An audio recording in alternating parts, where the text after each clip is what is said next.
Hey,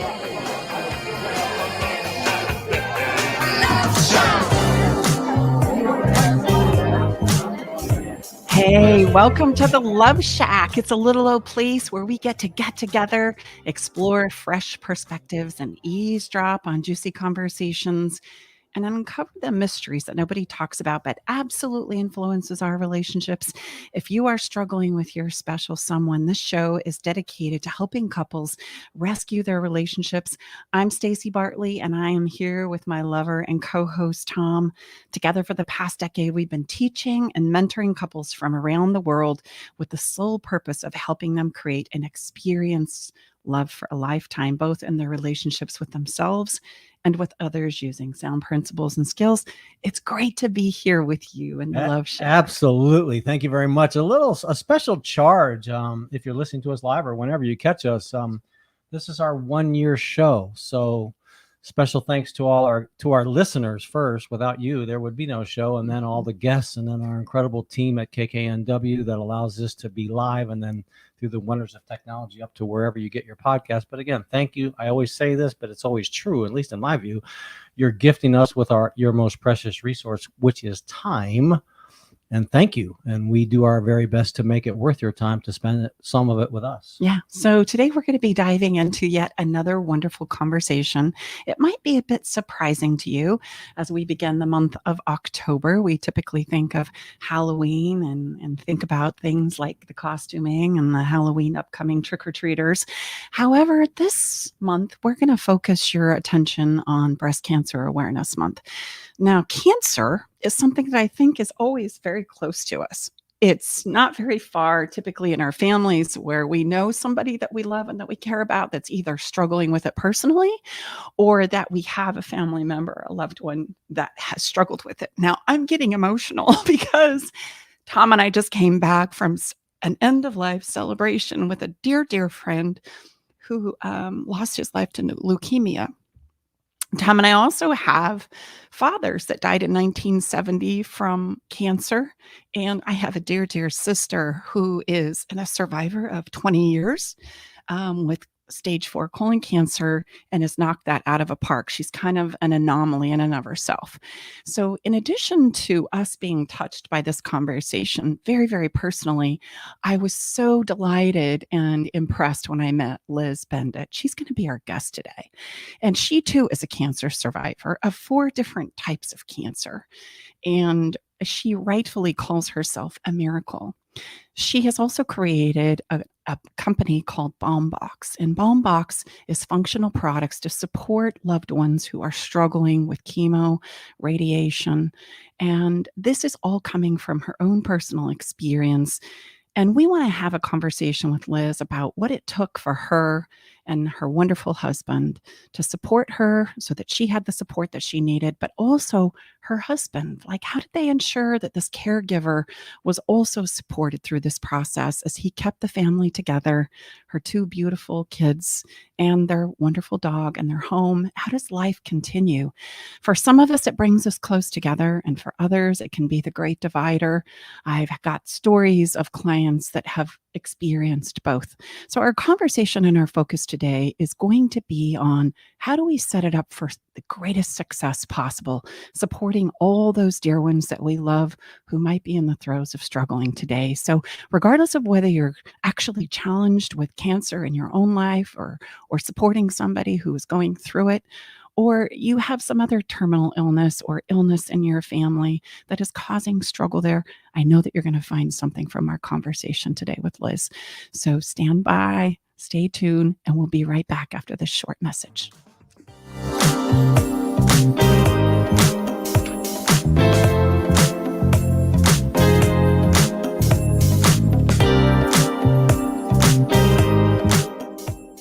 Hi, this is Liz. I launched thebombbox.com after surviving 4 cancers over 8 years. You heard that right, 4 cancers, 8 years. I'm really good at getting cancer. I was especially miserable during breast cancer radiation treatment. I needed tools to help me with the gruesome side effects not covered by prescription meds. Online searches resulted in loads of bright pink sassy t-shirts and tote bags. I wanted ice packs and lotion, not pink stuff. So I launched thebombbox.com last fall, featuring self-care and gift packages for cancer patients. and the business is exploding. We've been covered in USA Today, NBC, and Yahoo News. Most importantly, we've helped hundreds of patients in our first year alone. We're offering the Love Shack listeners a chance to win a soothing skin and lips box to keep or gift to a friend or family member. To enter the BombBox giveaway, simply go to stacybartley.com/fun. And please check out our wonderful line of cancer care packages at thebombbox.com. That's THEBALMBOX.com. Here's what one of Stacy Bartley's clients says about working with her. Working with Stacy has been life-changing in a very magical way. I wanted to work with Stacy when I left a long-term marriage because I didn't want to repeat any of my relational, how would you say, unhealthiness. I'm so amazed how she has taken her experience and wrapped it into her own program, a program that is designed specially for you, for anyone that moves forward with her. She's unique, she's profound, she's magical. She has a love for others that is unmatched, and it would be a gift to yourself to work with Stacy. Learn the simple 3-step system to rescue your struggling relationship by registering for Stacy's brand new free workshop. Reserve your seat by going to stacybartley.com/workshop. Alternative Talk 1150. Hi, Tom and Stacy Bartley here. Welcome to Inside the Love Shack. Thank you so much, along with our engineer extraordinaire, Eric Ryder. We have I know I say this, I can't help it, a great episode. You know what? Yeah.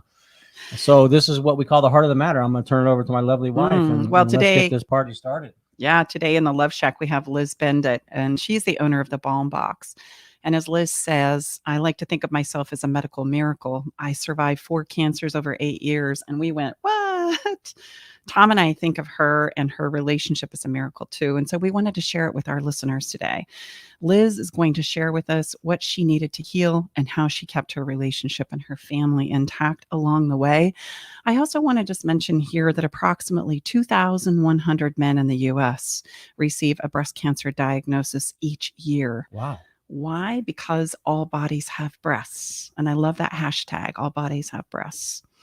While there are factors that increase a person's risk for developing breast cancer, the reality is anyone can get it. Liz, we want to welcome you to the show today so that you can share your special story with us and help us kind of all navigate the throes of cancer and all that it brings into our lives. Give us some super tips here. So welcome. It's so great to be here with you. We've been very excited for this conversation because it does kind of ring so close to home in our own personal lives. I know it's going to be great for our listeners as well. Well, thank you for having me. I'm not sure that I'm like the go-to expert on cancer, but I have had a lot of experience, so we can go with that. Well, I think that that's the key, right? It's one thing to talk about cancer from a medical perspective. It's one thing to talk about it from a hypothesis distance as a family member. And it's a whole nother to actually have experienced and lived through it. So I would say, Liz, that there's probably no better person to speak about it. And how often do you find somebody who's been through 4 different types of cancer and survived all of them and done it all within less than a decade? That's pretty remarkable. It's rare. I'd love to know the data on this. I'm a total statistics junkie, so at some point I'm going to have to figure out like what are the odds that I'd be in this weird position. But yes, I have lots and lots of experience being a cancer patient, so I can for sure shed light on, where I think there's opportunity both to be a good caregiver of yourself, right? And then how to be a good caregiver of, your relationships. I think those are things that I've done a lot. So let's talk about your story first, and then we'll get to those wonderful super tips. Share with us, if you would, just a little brief experience. Take us a trip down memory lane. So that we can take that journey. So I'll do the Reader's Digest, version of 8 years of drama. Let's see. So my very first cancer was melanoma skin cancer. And it was, I was at this swimming pool with my family and my mom. And I only say that because my son at the time was 1 year old. He was a little baby. He had completely tuckered out and he had fallen asleep on my chest. You know how those babies do that. And it was, Oh, yes. I was very aware that this was sort of the end of the babiness, and I was letting him sleep on my body, like under the umbrella at the pool. And I only say that because I was in a bathing suit and I was kind of in a weird configuration. And so my mom was like kind of face to face with my upper thigh. And she's like, you have a mole there and I just don't like the look of it. And she just kept nagging me about this mole. And I was like, whatever, I'm busy. Like I got a baby on me, leave me alone. Right. And she did not let it go. Like it was like maybe for 2 weeks, she would send me emails and text messages until finally she's like, here's the name and number of my dermatologist. You really need to go get it checked out. Like she was really aggressive. Like she clearly had seen something there that she didn't like. And so I finally, rolled my eyes and made that appointment. I went to go see the dermatologist. And lo and behold, it was melanoma, and it was crazy. Like I had my dermatologist appointment on like a Thursday or Friday before a holiday weekend. They biopsied the spot in the office, which is like a kind of no big deal thing when it's dermatology. They just kind of like nip, they take a little chunk of skin. I mean, it doesn't feel good, but it's not like crazy painful. Slap a Band-Aid on it. And then on that following, I think it was Tuesday morning, I was driving to work and the dermatologist called to say, hey, you need to stop everything you're doing. And we're going to make an appointment for you to have a surgery. And that surgical consultation is going to be before the end of the week. So we'd really like you to have surgery before Friday. Wow. And it was a Tuesday. And it was just super crazy. Like I was an executive at a commercial finance company. I had stuff going on, right? Like, and so all of a sudden to just stop everything with no planning, having to kind of like download projects and whatnot to people. It was just this like crazy monster busy time. Like the other fun story about this was, my mom who had nagged and nagged and nagged, the first person I called my husband, then I called my mom to say, you're not going to believe this, you were right. And she was on she was on an airplane. She, at the time, my dad had been doing this like long-term consulting gig out in Asia, and she was meeting him in China for a week, and she hadn't seen him in over a month. Like she was really excited about this trip. And so I call her, she's like on the plane, like they're about to pull away from the gate. And this is after 9/11. I have no idea how she got herself off that plane, but she did. Wow. So another day, right? And so she got off the plane and she was there with my husband for all of the the pre-op appointments and whatnot. And so it was really helpful to have multiple ears, right? When you're hearing all this stuff and it's so rushed.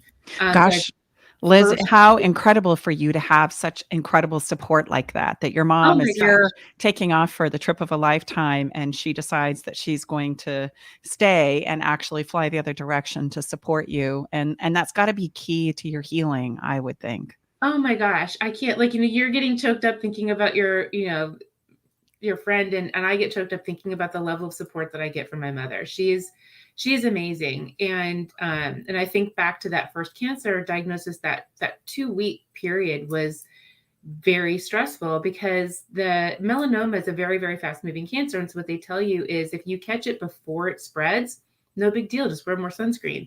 And if they don't catch it before it spreads, you have maybe a year to live. Like it's such this like, it's either no big deal or you're going to die. Like there's nothing in the middle. Wow. There's not like various stages. Like it's just kind of one or the other.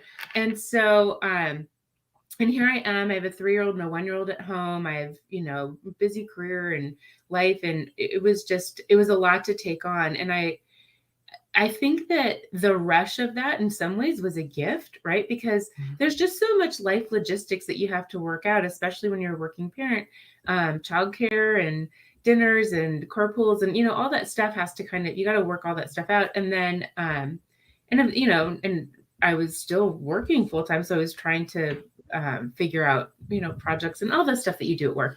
And so I had my consultations and the surgery was Friday morning. Then we had to wait over the weekend to get the biopsy result or the cultures back to find out whether or not it had spread. And that weekend, my mom was just around all weekend. And I think that it was, and again, the gift was, I got a 1 and 3-year-old. They don't know what's going on, right? Like they, they need snacks and diapers and naps and trips to the park. And I think all of those things were really helpful to me in terms of just staying busy and keeping your mind occupied. But we got the call on Monday, the cancer hadn't spread, just, wear a hat, wear more sunscreen. It's all good. So, that was all good. And You're causing me to remember. I'm just going to throw in a memory here, if I may. Because I think it's an important piece for us to focus on. Sometimes we lose sight of it when we're in the throes of getting the news, of making sure to things, creating this moment of making it normalized. Like it's this, everything is going on behind the scenes, but yet for the family and the kids specifically, it's like grandma's around and grandma's going to play and we're going to go to the park and we're going to have a good time. And look, and how cool of that. To have your mom to kind of step in and do that. And I had a mom too that was like that, and she could normalize anything. I remember, when my dad was sick and dying, she made it seem like it was okay, that we got this. It's normalized. And she would turn, I'm sure, what was extraordinarily difficult experiences into some form of novelty or play, so that it was like, okay, we're okay, up to and including the day after my dad's funeral, where she could hear us all talking about what happens when life, does life go on? Do we still have parties? Do we still have vacations? I mean, what does that mean? Right. And we're all grappling with this, all five of us.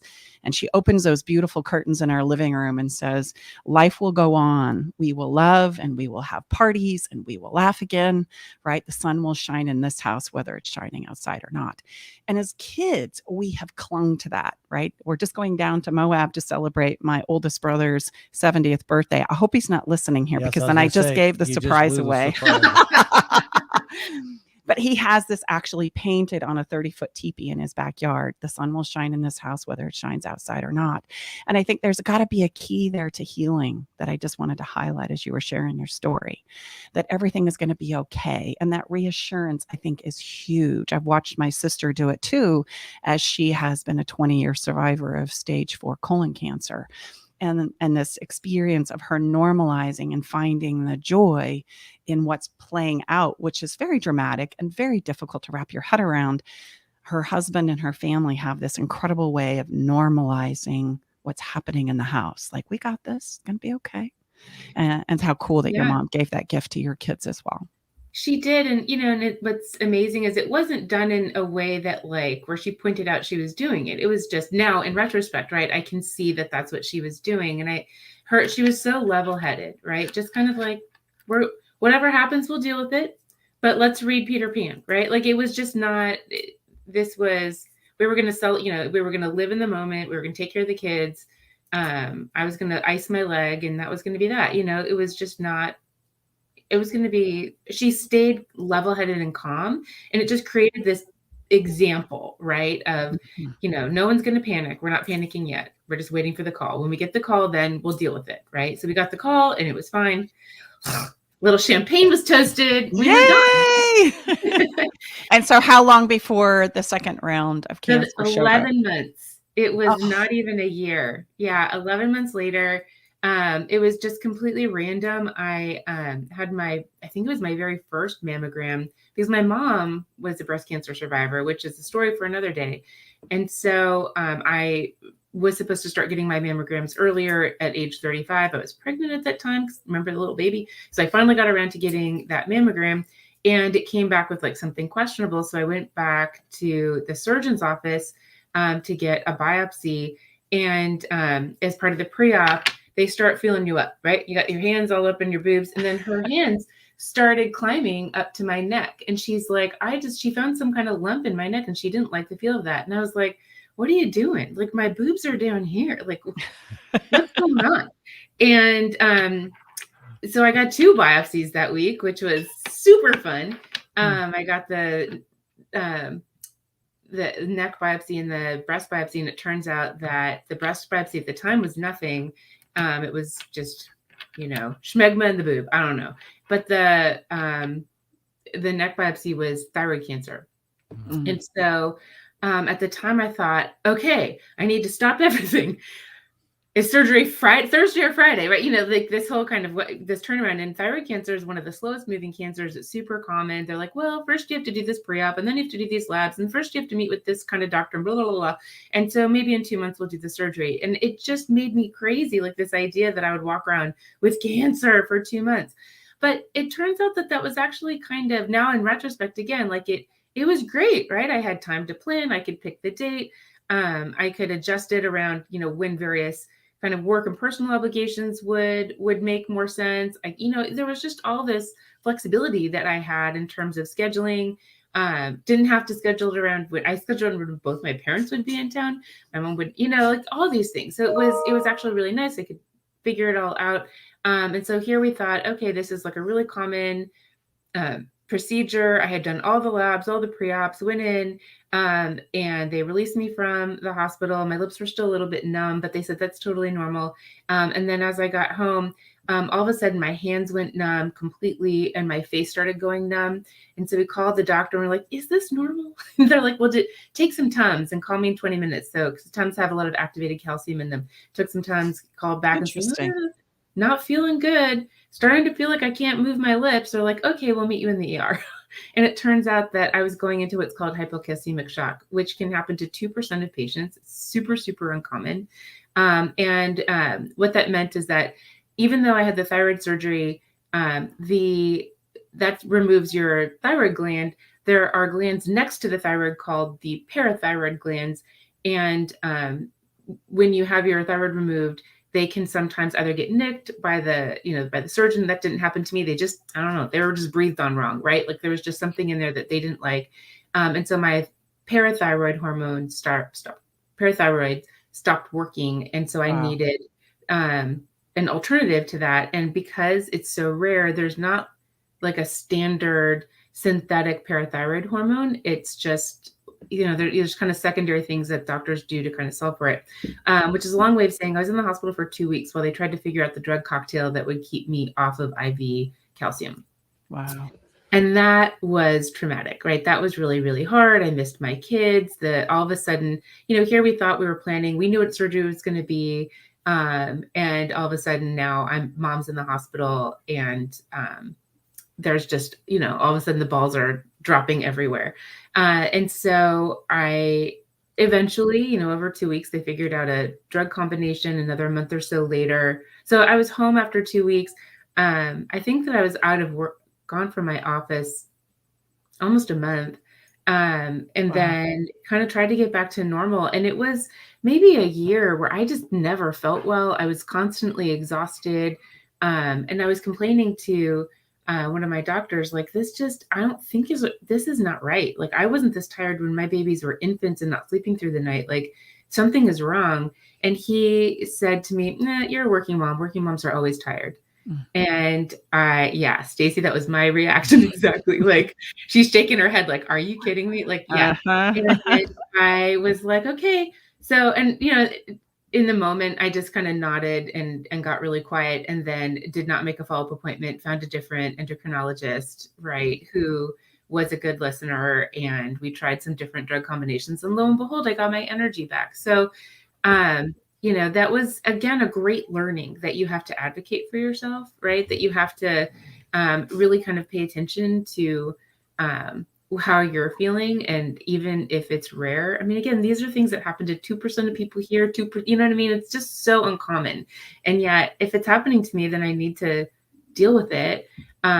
So I think that those were all very good learnings, right? Advocate for yourself, right? There's only so much you can plan around. Let people help you, right? So those were the first 2 cancers. And then you fast forward, it was almost 5 years later that I had my 3rd cancer. And that was much less serious because it was basal cell carcinoma on my nose. And so it was just one of my regular dermatology appointments. They kind of do the whole, you stand there naked and they look at every inch of your skin. It's so comfortable. And Liz, if I could, I think you've mentioned a couple of things that I just want to circle back and highlight here as we're moving forward. I love what you said about advocating.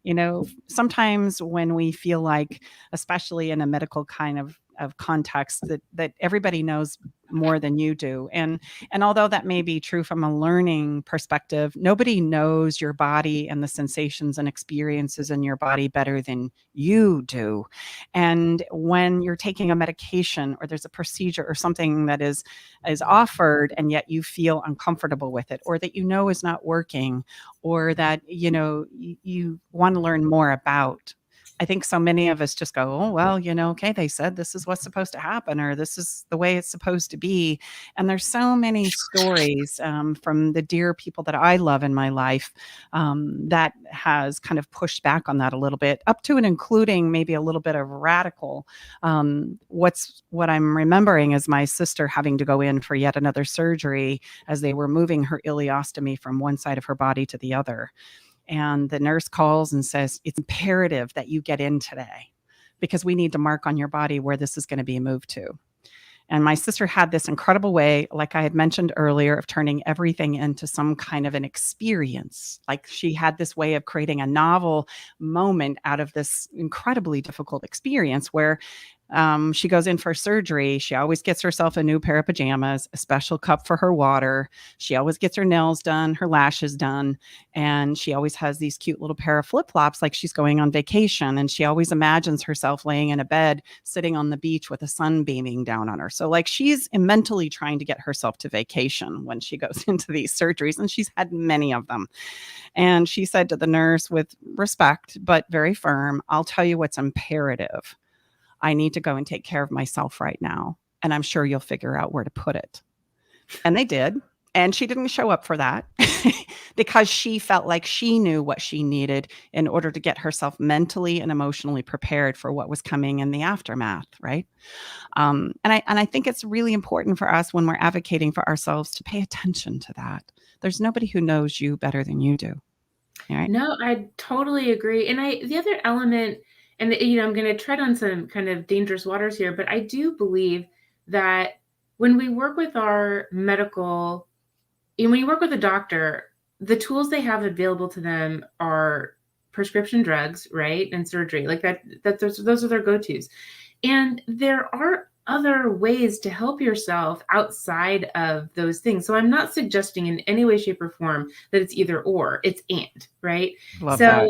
That was the other thing. Like I had met with I had gained a lot of weight as a result of that surgery. I had no energy. I was feeling really crummy. And so I went to go meet with a nutritionist who put me on a gluten-free diet. And the combination of the gluten-free diet plus kind of an adjustment of my Synthroid and other medicines that I was on was huge. And it's impossible to know which combination, right? Like, I don't know if one or the other would have solved it, but gosh, it was really nice to also kind of take some control myself and try to figure it out. And so that I could feel better, have more energy, drop the weight. Like all of those are things that then made me feel more in control and better. So I think that that's the other element too. And I see this because I follow a lot of, many elements of the cancer community there. I think especially the older women, I see them feel very fatalistic, right? Like, well, this happened to me and the doctor says I have to do this and it sounds really miserable, but I'm going to do it. And I'm like, well, ask, talk, see what the choices are, right? Like medicine is as much art as science. There are choices and there are pluses and minuses to both. And, as long as you're willing to be a little bit of a pincushion, which I recommend, try, see what works, because what might work for one person, right, might not for the other. So I love that your sister has an attitude of, I'm going to get my nails done. I'm going to have some nice, comfy pajamas. I'm going to, everything's going to be good so that when I walk in, I'm in the right mental space. I mean, whatever you need to do, right? Whatever you need to do. Yes, absolutely. And I love that you're talking about this care of self, right? You've mentioned it a couple of times now, and I really want to highlight that. Again, if nobody knows your body like you do, then nobody knows how to care for that and to rise to the occasion, and to also point out that we figure this out with contrast, right? What works for me, what doesn't. And sometimes that is a trial and error type of a process. So don't be afraid to try new things, right? New as you're Totally. learning and growing, because you're going to find that gluten-free diet that works perfectly or very well with your medication, or you're going to find the thing that makes you, refuel with your emotional gas so that you don't run out of gas with inside of yourself and flatline and feel a little bit fatalistic. And when we forget that sometimes that's how life rolls, whether we're talking about cancer or we're talking about relationships or we're talking about careers or children, it unfolds as we go. We don't figure it out before we get started. We figure it out as we go. Well, and I would just Totally. add, we're huge proponents in our body of work. Again, no disrespect, but whether you're battling, and going through cancer or just everyday life, we show up as good as we feel. Bottom line. Absolutely, So, yeah. I mean, so, I salute you, Liz, to know that you'd have the intuition to know, especially when you're navigating. But for our everyday lives, we show up as good as we feel, and that's huge, and Totally. it takes extra consideration and mindset and preparation to feel good, especially when you're navigating. So please share with us, not that, God love you. Okay. How about number 4? I'm So number 3, here's what I'll say about number 3 really quick, because I Sure. do think, again, it was a huge part of kind of what got me through 4 is that, so they had this little nudge on my nose and it wasn't life-threatening, but it had to be removed. And you can't really see in this video, it's good lighting, but I'm very freckled. And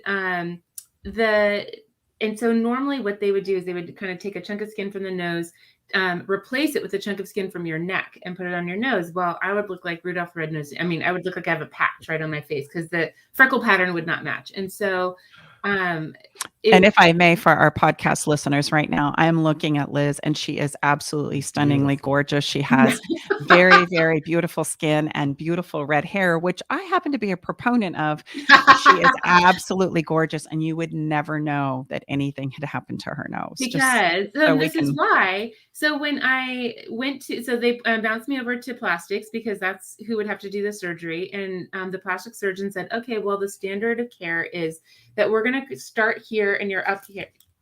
But that's it. So we're going to start here and we're going to create a cut that goes all the way down from the inner part of your eye all the way down to your chin. And then we're going to use that to kind of use that skin to cover your nose. And I was like, wow, so I'm going to be like totally Scarface, like from my eye to my chin. They go, yes. I was like, is there another option? He goes, no. And I thought to myself, well, this isn't a fast moving cancer and this guy's kind of a jerk. So let's just go meet with a couple of other plastic surgeons. And lo and behold, I met with a plastic surgeon that had this totally alternative surgical process that he put together that was crazy. It was crazy. Like, it was a 2-part process. They removed the skin from my nose. They stretched out my skin. Like, when you go into like a turkey to kind of like loosen the skin from the leg to, stuff in the special butter and all the herbs. Yeah, that was, and I was awake for this. I cannot recommend enough to not be awake for this. And so like they loosened up the skin and then they covered it. And then I went away. I don't remember. It was like a week or 10 days. And I came back and the skin was loosened. It was enough that they could cover it up because the hole was big enough that they couldn't just close it together. And you can't tell. Like, you really can't tell. Like, you cannot see the scar. And so here's the piece that I will say. This was a far more invasive surgery. This surgery was totally miserable to go through. It was crazy. However, I chose it, right? And I knew that I chose it because I didn't want to be disfigured. Mm-hmm. And so that's what got me through, right? Like, I made the choice. I found the doctor. Like, this is how I was going to do it. And so Dr. Coranda, if you're ever in the Kansas City area, is very good with faces, as as the women in the area have told me. And it's true. Like, you really cannot see the scar. It's very, very mild. So, and you got a facelift in the process. I could have. I didn't, but I was a little younger at the time. Now I'm wishing, right? I could have done a little tuck on here. Yeah, but they stretched it out so you don't have any like wrinkles around your eyes and stuff. I'm like, hey, that's a good payoff right there. It was crazy. So again, learning, right? So it's all learning. And so then back in 2017, back for my regular mammogram, this is number 4, lucky number 4. The mammogram came back and they were like, no, we don't like it. Come back in 6 months. came back in 6 months. We're like, no, it's growing. So had the biopsy, and lo and behold, it's breast cancer. But luckily it caught very, very early. And so now I have information, right? So now I've been through this before. So instead of panicking that I have cancer, I'm like, okay, well, what are my choices? What are the options? Let's interview doctors. And I took my time to decide which doctors I wanted to work with, those that would at least humor me with conversations about medical outcomes and percentages, because those are all things that I find very comforting to know. And I like data and information. That's good for me. I know there's some people that find that overwhelming. So to each his own, but for me, that was really, really helpful. And the, friends and family, there was a particular friend of a friend, or friend of my mom's, that got me into like this very premier, hard to get to physician or oncologist in Kansas City. And he was the biggest jerk I've ever met and made me cry in his office. And I was like, you know what? I don't need this in my life. Like, I'm going to work with the people that I want to work with. I don't care how popular and in demand he is. And to this day, I'm so grateful that I had the conscious, you know what I mean? I've been through this before. I know that I'm going to see these people a lot for the next year. Like, these have to be people I want to work with. And that's, I think, my also approach. I approached it as, here's people that I want to work with. Like, I'm not signing up for a medical overlord, right? I am signing up for a medical team. And it is a really different attitude going in, saying, who is my team versus, who is going to be my dictator. And oh, wow. That's so well said. And I think that's such an important element for us to feel like we're supported, to feel like we have what we need, and to feel good about what it is we're doing and the people that are working as your team. There isn't a price tag that you can put on that feeling that then helps us heal. My sister also has had some very similar experiences of formulating a team that she feels very safe and very good about being in her sphere of influence, and that actually stimulates the healing process. So it really doesn't matter. I mean, not to minimize, like you said, we are treading on very interesting waters here, but to feel good about who you're carrying and placing literally your life in somebody's hands, how you feel about that person and that team makes all the difference in the world sometimes. It does. And I think that there are some, there are some doctors that are more conservative than others. There are some that are more aggressive, some that are more quiet, some that are really chatty. And I think it's just about, matching up that doctor's approach and persona with yours, right? And I think those are things that make a huge difference in this whole experience. I mean, you only get one life, right? So when I was going through, so I chose, so I did all of that. I did my interviews, chose my treatment plan. When I was going through radiation treatment, everyone kept saying, "Oh, you're a runner. You're so healthy. You're so young." It was really nice to hear how young I was. And in my 40s, I super enjoyed that. You're so young. You're going to be fine. It's going to be no big deal. So I made all of my appointments for 7:45 in the morning. The only thing I was planning on not doing was taking my kids to school in the morning. And my husband took care of that, the grade school drop off. And everything else was supposed to just be kind of normal. And I would get into the office by 8:30 or 9 o'clock, and that was going to be that. And I was just not prepared. I was not prepared for how badly I would burn, how crappy I would be feeling, how completely exhausted I was. Like, it was just, I was not prepared because everyone kept telling me how young and healthy I was. So here's just kind of way of pointing out, like, you can be a marathon runner and still have a terrible time with radiation. Like, it's not nothing. And so I was scrambling, I was just constantly scrambling. I was like, where's the aluminum-free deodorant that actually prevents sweat stains? That's not just baking soda in your armpits, like, where's the ice pack that won't melt through your clothes and leave these big old wet spots? Because, I'm still, as a marketing executive at that time at a construction company. Like, I was all these engineer dudes. Like, I didn't want them seeing ice packs sweating through my blouse. Like, that was really embarrassing. So just all this stuff that you need that's non-prescription. And there wasn't like radiationrelief.com. Like, that didn't exist. And I kept thinking, there has to be a better way. This is crazy. Like, you need all these things. The only thing they're giving me is Eucerin. Eucerin is like basically Vaseline. It just, nothing was working that they were providing. And I had to kind of fend for myself. And I was just so completely blown away and unprepared. And I kept thinking there has to be a better way. So that was 2017. I muscled through it, got to the end of treatment. And then I spent 3 years really thinking about why is it so bad and how could it be better? And I started developing a business plan, because that's what I do. And I developed a plan. It started as radiationrelief.com. And then I kept thinking, you know what? That's too small, because this problem exists for when you go through surgery, and this problem exists when you go through chemo, and this problem exists for everything. And so I made it bigger in my head and on paper. And we launched the Bomb. And so then the beauty of the pandemic for me is that all of a sudden, this really crazy busy life of running around every night for, soccer games and volleyball games and cello concerts and, Cub Scout and all this stuff, all of a sudden like grinds to a halt. And I had time. And so I put together kind of a more thoughtful business plan with actual numbers and data, got a little bit of startup funding, and ended up taking a really big leap and quitting my corporate job and launching the bombbox.com. And it launched, I did a lot of development over the summer, and then launched in fall of 2020. And we are also celebrating roughly our 1-year anniversary. So congrats to us all. Yay! And, the whole thing has just grown so fast, and it's just been amazing. And one thing that I will point out in terms of growing the business, the very first thing I did, I should have mentioned, is I put together a survey, because I'm in marketing and that's what we do, trying to, confirm that is there an audience and a market for In this. the market. Yeah. And so I developed a survey, and the survey started with questions like, have you ever had cancer and done these treatments? And you kind of went down one path. And if you hadn't, then have you ever purchased a gift for somebody that's gone through cancer treatment?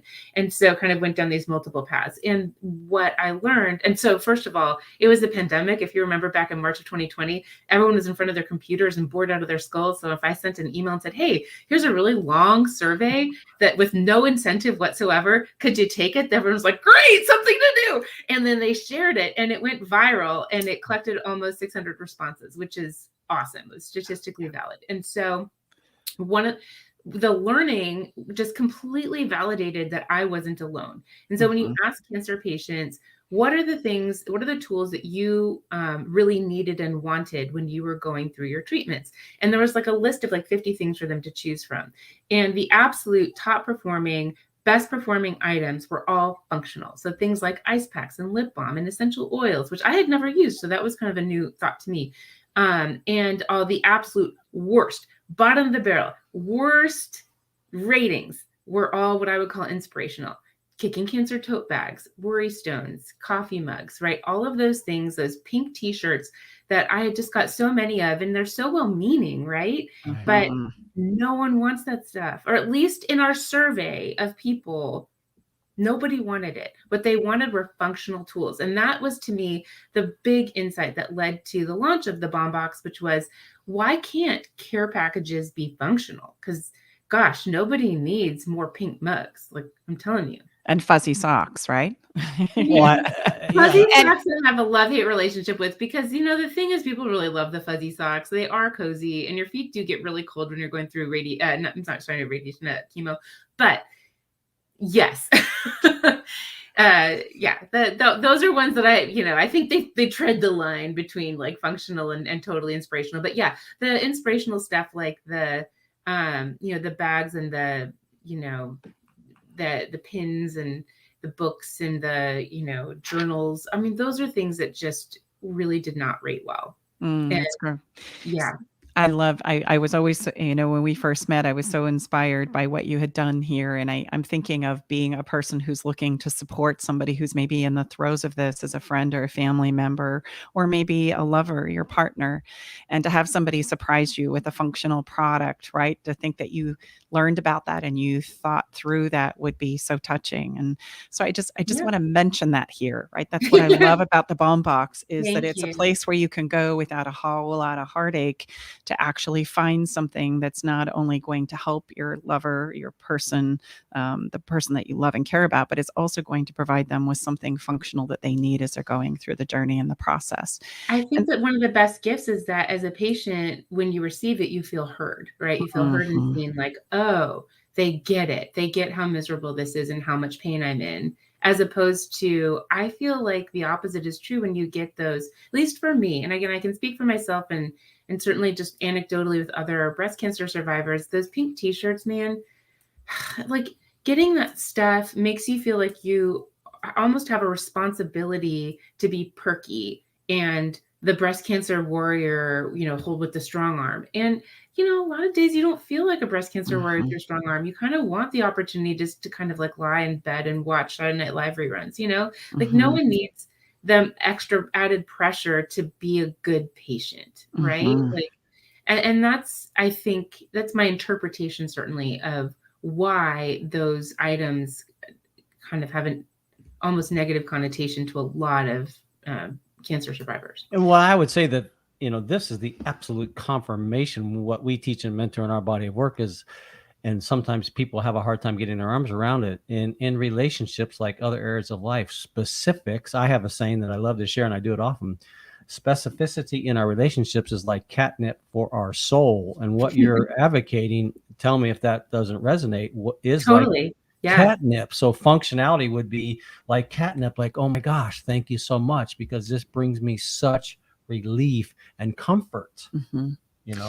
Gosh, and unfortunately, we've got to wrap this up. And so my mind is like thinking, okay, how is the best way for us to do this? We didn't get a chance to talk about the support of your husband and your family.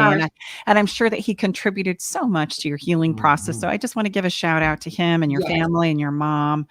And I want to give a shout out to you for doing all that you could to stay engaged in life and present with those that are around you as well. And yet be able to kind of be nurtured and allow that support and nurturing in when it was necessary, right? And there's a give and take there that I think I want to highlight. So as we land this, I want to do two things. I want to give us a chance to take away our biggest thoughts from our conversation today, each three of us. And then I want to give you an opportunity to talk about the really cool giveaway that we're doing throughout the month of October that you're doing specifically for our listeners inside the Love Shack. So we got to do this in about 30 seconds. So I guess we're going to have to make it quick. But Liz, do you want to go first and tell us what is the biggest takeaway that you would like to share with our listeners today from our conversation and from your experience? Oh, wow. That's a lot of pressure. I think that certainly if there's anything anyone can take from my 4 cancers and experience is don't forget to take care of yourself and to be your best advocate. And that is not selfish. That is smart. And so I just cannot stress enough the importance of self-care in the middle of all these cancer treatments. It's overwhelming and terrifying, no doubt. But to me, self-care is a combination of advocating for yourself and then also taking care of yourself. So making sure that you have all of the functional support tools that you need. And that certainly is why I launched thebombbox.com, right? It was all about those functional support tools because, you don't have to wait for someone to buy them for you. You can buy them for yourself. Guess what? We take both credit cards of self-care and gifting. I love that. Yeah. Yes. Allow people to help and support you. And if by chance you're standing on the sidelines wondering what to do, I just want you to understand that showing up and being present is the thing to do. We don't have to fix it. We don't have to figure it out, that the person who's actually struggling just needs to know that you're there and that you're standing by. And sometimes that's so reassuring in and of itself. And then, yes, if you want to explore some functional products, even better, right? Like Tom said, that's catnip to yourself. And I'll just add on that is life is all about relationships. Thank you, Mom. That's what she raised me with. And when you're going through what Liz has gone through, your medical team is an unbelievably important relationship, just like your spouse and like your partner. So like Liz had the wisdom and the insight to create a team that she felt good and supported and resonated with. So you have that option because guess what? You're hiring these people, not the other way around. Love that. True. That's so good. Yeah. That's so good. All right. And so tell us really quickly about the giveaway. Yeah, so we're giving away a soothing skin and lips box. And so the beauty of this box is that it includes some really beautiful bespoke items that are like some lavender and almond calendula and some really great lotions. And don't get me wrong, these are meant for people going through treatment. However, they're all kind of really great to have for yourself anyway. So there's no one says that you have to be going through cancer treatment to enjoy some lavender essential oil. So you can either give them away or you can keep them for yourself. And you enter, I don't know, you give me You tell them how to enter, Stacey. Yeah, how you enter to get on that is you got to get on our fun list. And we have the whole month of October in order to make that happen. We're going to be giving this box away the first week of November. So as we honor and cheer on those who are supporting somebody who's struggling with cancer, breast cancer, for Breast Cancer Awareness Month, or maybe you're the one that's needing the self-care yourself, you have a whole month to get on that fun list. And that's at staceybartley.com/fun.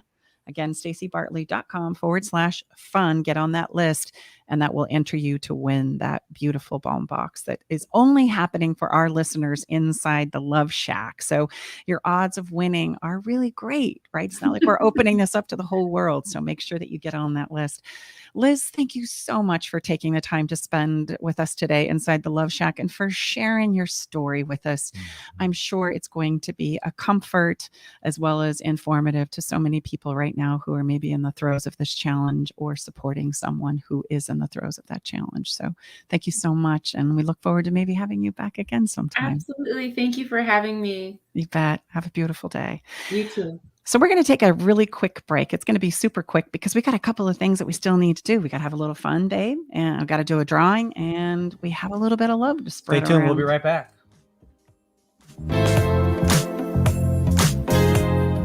Are you ready to venture off the beaten path, expand your mind, raise your consciousness, and open your heart? Allow me to entice you with interviews with amazing souls from around the world. Indulge in history, mystery, science, and spirituality.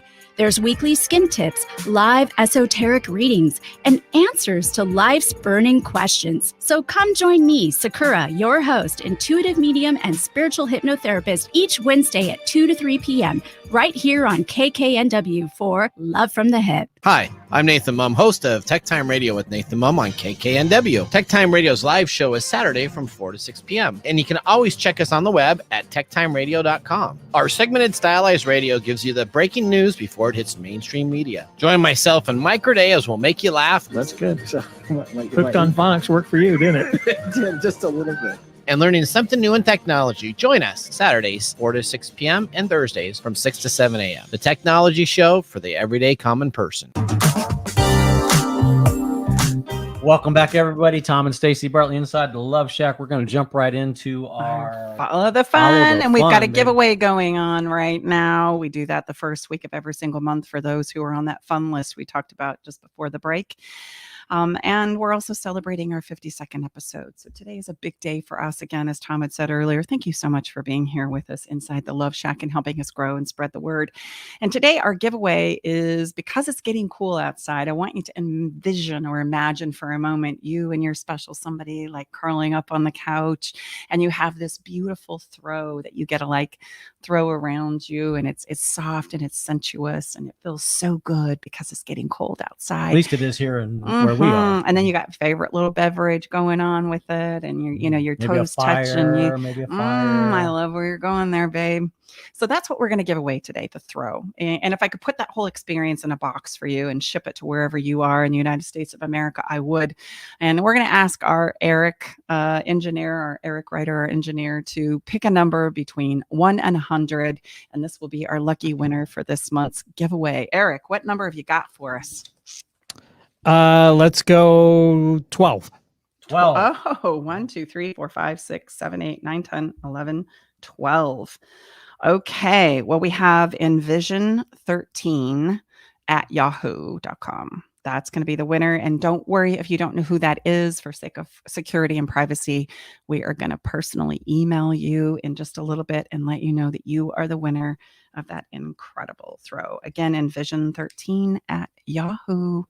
Okay, we'll be in touch with you very soon to get your address and send you your incredible gift. Time for some feel good. What are we feeling? Yeah, it is. We're going to spread some love today because we had such a wonderful conversation with Liz. Oh, I guess we're going to have. Okay. Well, Eric, I think we're going to skip it because, you're such a sweetheart. We're gonna do Claudia next week. That's gonna be a fun thing to talk about, but we're gonna stay that off and honor the time that we have together here. Your time, our time, our radio station's time, who hosts us. And we're gonna talk about the feeling part of this conversation. I found this incredible song in doing some research for the episode today. It's called The Pink Song, and it's sung by Dolly Parton, Monica, Jordine Sparks, Rita Wilson, and Sarah Evans. And I love the conversation that is happening in this song that says, you got to believe without seeing. That's so true. You got to keep going, keep breathing. And when you face a day that feels like you're going to break, lean on the ones that you love, the guardian angels from above, and think about when pink is just another color in your life. And I think that's well said. So check this out. You can find this song along with all the songs for each and every episode that we use every single week that we're in the Love Shack with you on our website at staceybartley.com. It's a Spotify list that you can listen to all of them. And again, I want to highlight, it's important for us to learn how to feel, not just think. And it's the feeling part that creates that emotional experience that relationships are made of, both with yourself and with others. And I would ask you, if you're feeling challenged, if you have this type of a challenge that Liz was so vulnerable and shared with us, or going through other types of challenges that you're not sure how to navigate, I cannot encourage you enough to listen to our brand new masterclass. That masterclass is going to help you say what you need to say and highlight exactly what Liz talked about. Advocate for yourself. Yes. There's nobody that knows what you need more than you do. And that's so true, whether we're talking about a medical team or we're talking about our lovers that are here to support us, but have no idea sometimes what to do or how to knock it out of the park. Really simple too. This is on demand, just like going to Netflix. Just go to staceybartley.com/workshop, all one word, and you can listen. You can take it in. It's about 1 hour long, and I promise you, it's some of our best tools. Yeah. So thanks so much for being here today. And woohoo, we're 1 year old. Have a beautiful week. And if you love the show, spread it around. We look forward to being back here with you next week inside the Love Shack. Until then, take good care of yourself. Thanks, everybody. Bye-bye.